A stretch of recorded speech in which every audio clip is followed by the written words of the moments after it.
Kim Jong के बारे में, नॉर्थ कोरिया के बारे में एक कहावत बड़ी पुरानी है और मशहूर है कि वो सिर्फ मिसाइलों का परीक्षण नहीं करता है बल्कि वो न्यूक्लियर वॉर की तैयारी करता है। और अपने एटमी मिजाज का जो प्रदर्शन किया है किम जोंग ने, वो यही बताता है।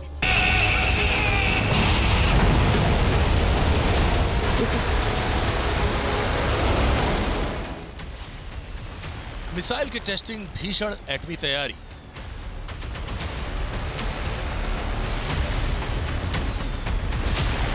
अमेरिका से टक्कर, ईरान की तरह रिजल्ट।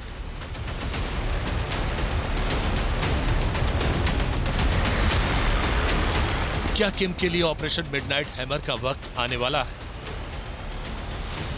क्या नॉर्थ कोरिया के एटमी ठिकानों पर हमला होने वाला है?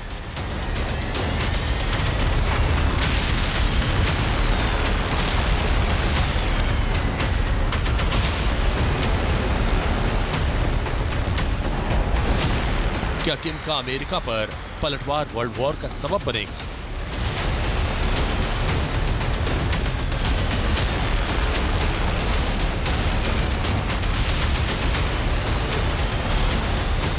कोरियाई प्रायद्वीप में अगर जंग की चिंगारी भड़की तो किम की मिसाइल्स उसे शोलों में तब्दील कर सकती हैं।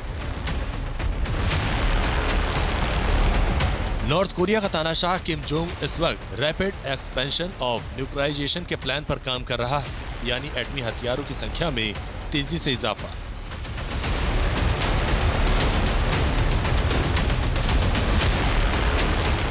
किम का यह इरादा खतरनाक लेवल तक पहुंच गया क्योंकि किम की मिसाइल्स अमेरिका और यूरोप तक को दहला सकती हैं। ईरान के खिलाफ ऑपरेशन मिडनाइट हैमर को अंजाम देने के बाद अमेरिका ने कहा था कि उसके दुश्मन सुन लें, दुनिया के दूसरे टारगेट पर भी निगाह लगी हुई।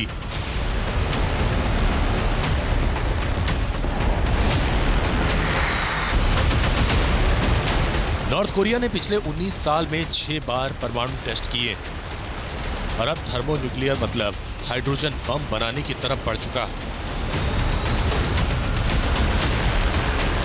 अंतर्राष्ट्रीय परमाणु ऊर्जा आयोग की रिपोर्ट में कहा गया था कि नॉर्थ कोरिया ने कांगसान और यांगबॉन में अघोषित न्यूक्लियर फैसिलिटी सेंटर बना रखे हैं। ये सेंट्रीफ्यूज यूरेनियम को हथियारों के ग्रेड तक बनाया जा रहा।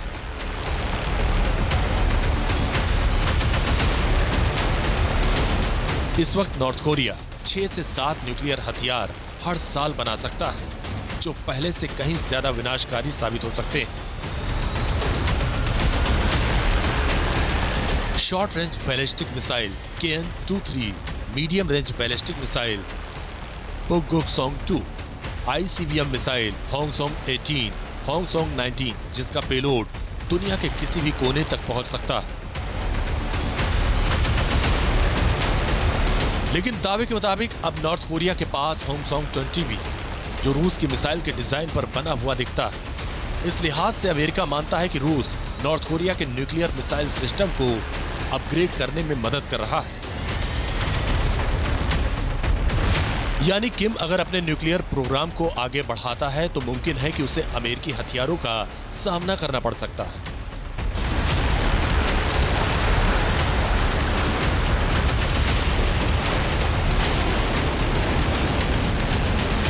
कोनों पर ऐसे फ्रिक्शन पॉइंट्स क्रिएट हो रहे हैं जिनको लेकर के दुनिया एक अलग ही जोखिम की ओर देख रही है। चाहे कोरियन पेनिनसुला हो, चाहे मिडिल ईस्ट हो, दोनों जगहों पर चर्चाएं एटॉमिक हथियारों की हो रही हैं। दोनों जगहों पर अंतर्राष्ट्रीय शक्तियां अपने आप को इन्वॉल्व कर रही हैं और दोनों ही जगहों पर यह कहा नहीं जा सकता कि स्थिरता कब तक रहेगी।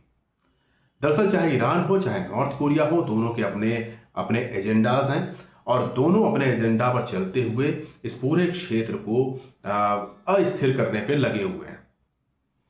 अब वो अपनी मजबूरी भी बता रहे हैं। उनको लग रहा है कि अगर वो परमाणु स्टेटस को नहीं पाएंगे तो उनकी सुरक्षा की गारंटी नहीं दी जा सकती है। तो अगर उनके हिसाब से सोचें तो वो अपनी सिक्योरिटी को पुख्ता कर रहे हैं, लेकिन वैश्विक शांति के लिए ये परमाणु हथियार ऐसे देशों के पास हो जाना एक बहुत बड़ा जोखिम होगा। जानकार कह रहे हैं कि कोरियाई प्रायद्वीप में अमेरिकी दखलंदाजी बढ़ती जा रही है। एक वक्त में पॉइंट ऑफ नो रिटर्न की स्थिति बन सकती है, यानी दोनों देश आमने सामने आ सकते हैं। किम के ICBM मिसाइल्स की ताकत इस जंग की बुनियाद रख सकती है।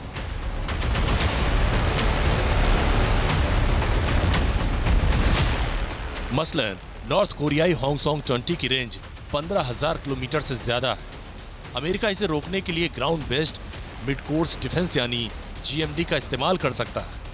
15,000 किलोमीटर के दायरे में टारगेट को तबाह करने वाली मिसाइल होंगसोंग 19 को भी अमेरिका इस GMD मिसाइल के जरिए नेस्तनाबूद कर सकता है।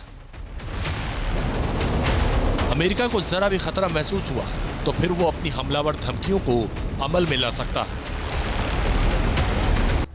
आइए अब आपको तानाशाह की एटमी मैपिंग दिखाते हैं। नॉर्थ कोरिया के 10 से 20 वॉरहेड का टारगेट अगर साउथ कोरिया होगा तो रेडिएशन के साथ ही शरणार्थी संकट पैदा हो जाएगा।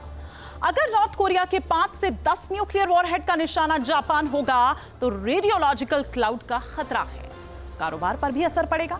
वैसे ही अगर नॉर्थ कोरिया के 5 से 10 एटमी वॉरहेड का निशाना अमेरिका बनेगा तो पूरी दुनिया में कारोबार ठप हो सकता है, नेटो सक्रिय हो जाएगा, जंग भीषण हो सकती है। इस तरह नॉर्थ कोरिया के 50 से ज्यादा वॉरहेड कई देशों में तबाही ला सकते हैं। पूरी दुनिया में न्यूक्लियर विंटर के हालात पैदा हो जाएंगे और फिर वर्ल्ड वॉर तय है। जहां भक्ति है हर शब्द में, कथाओं में छुपे हैं दिव्य रहस्य और ज्योतिष देता है जीवन को दिशा। धर्म से जुड़ी हर बातों को जानने के लिए हमारे चैनल स्तुति को सब्सक्राइब करें। चैनल पर जाने के लिए इस लिंक पर क्लिक करें।